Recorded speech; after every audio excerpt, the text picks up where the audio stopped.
We must understand this, engineering means essentially to make things happen the way we want it. That's engineering, isn't it? To engineer this building means what? We want it the way we want it.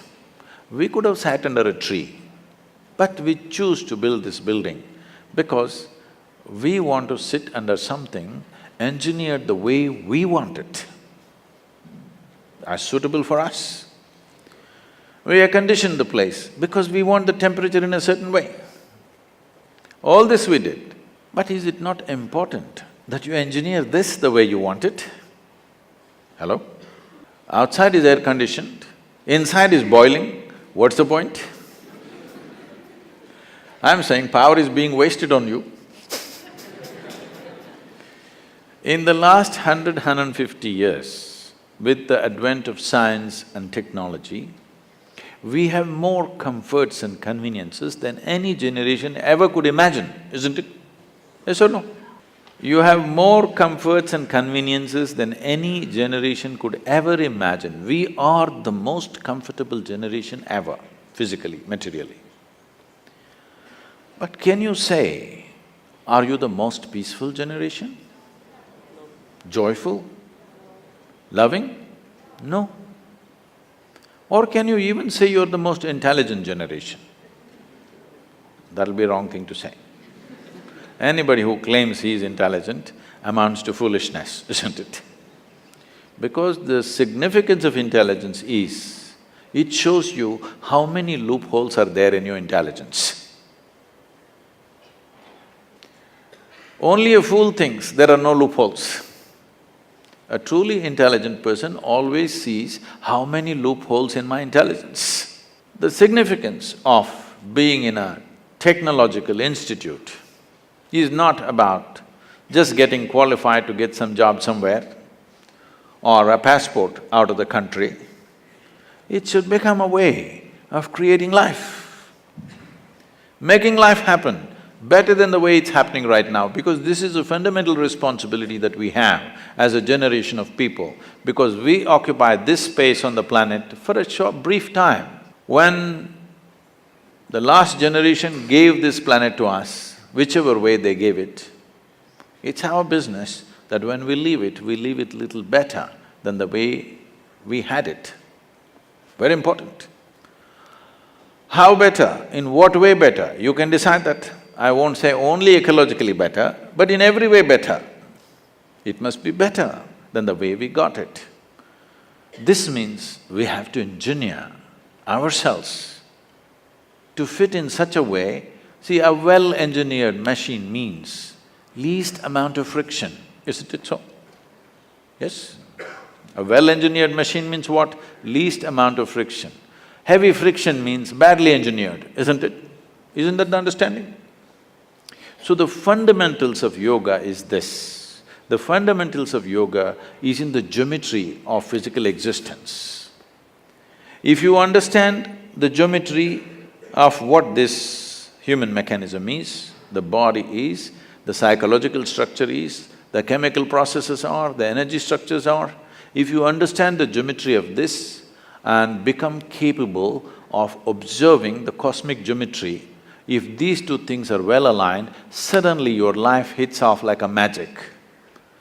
Your life is no more a miserable drag, but it's magical simply because you have gotten the right geometry of things.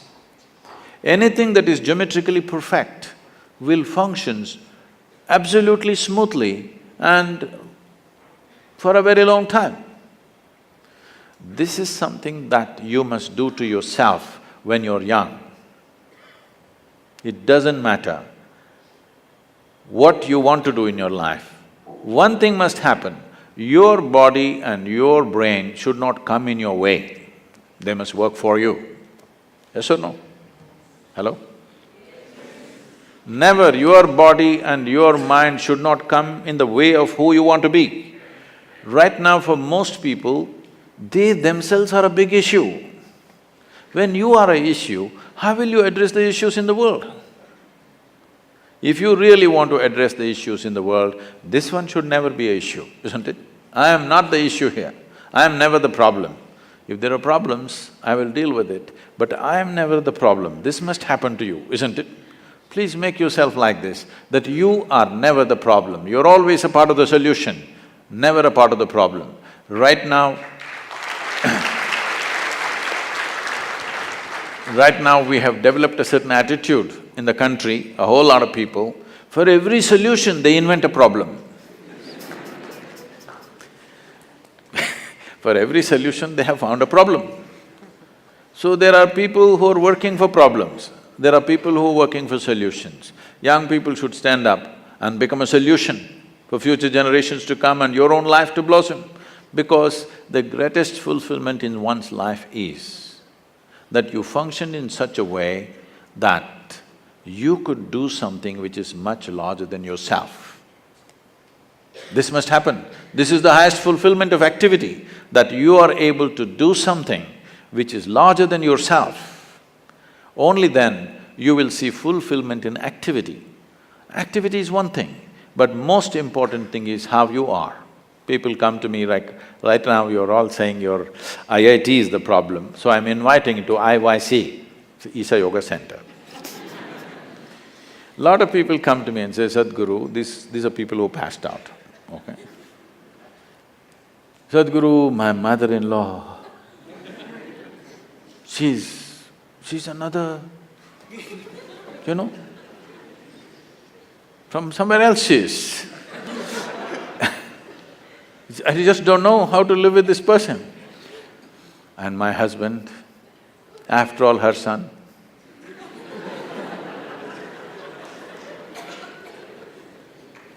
My wife, impossible. My boss, he's not even human. Like this it goes on. Then I tell them, see, don't worry. Your husband, wife, mother-in-law, boss, nobody will come here, you're protected. Like IIT. Your IYC also well protected. Nobody will come here, you just come and stay. I'll give you a nice place to stay, food is good. You don't have to do anything, just be joyful, that's all. None of these tormentors are there.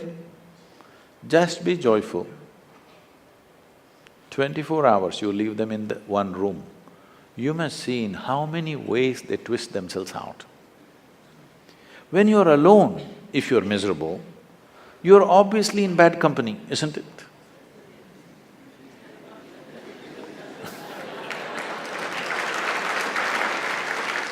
So all the young people should do this to yourself. At least for 3 days, 1 week, I will provide you the atmosphere, otherwise you can walk into the Himalayas. But there is no food and supply, you know, you will have to go searching. I will provide you food, everything. Just come, spend some time, not with any purpose, simply.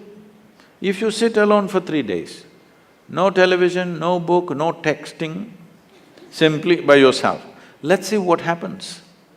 You must know the nature of who you are. You should not go on dodging yourself and one day you will explode into something. You must know what is the level of madness you're suffering. When I say madness, if your mind is out of your control, is that called madness in definition? Hello? If your mind does not take instructions from you, it's out of control, is that called madness? Just try. Just today, after this event, just go sit quietly in your room.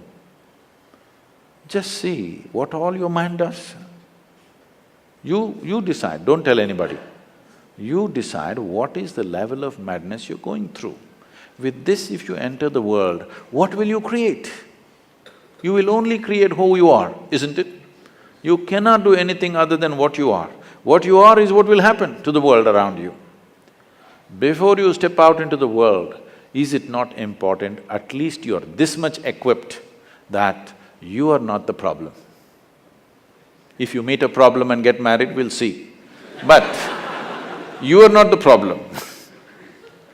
Can you make this happen for yourself as young people, that you are never the problem? You are not the issue in your life. Other issues, if they come, we will deal with it to the best of our ability, but this should not be an issue, isn't it? This can be easily done, very simple processes. If you invest on 20, 30 minutes a day, you can bring this possibility into your life. It is just that it needs a certain orientation. Because life is continuously outward. To turn inward, it needs a certain help and situation has to be created to make that happen. We are very much willing to do that with you. It's my wish and my blessing, this must happen to every youth of this country, because India, the people of India has suffered immensely. I don't know to what extent all of you are exposed, many of you are from good families. I have walked through rural societies right from my, early youth. It's not good, believe me. It's just not good, it's not some idyllic situation out there. It is bad. It's very bad in most parts of the world. Where we are, they say they are the better off states. The better off states are like that. I know the Bimarus, how they are. We can't just live like this. We can't just continue to live like this, insulating our humanity and thinking everything is okay. It's time we have a living humanity, that our heart beats for everything, our heart bleeds for everything, and we will do the best we can do. In our lives, if we do not do what we cannot do, there's no problem. But if we do not do what we can do, we are a disastrous life, isn't it? It's my wish and my blessing, you should not be that disaster.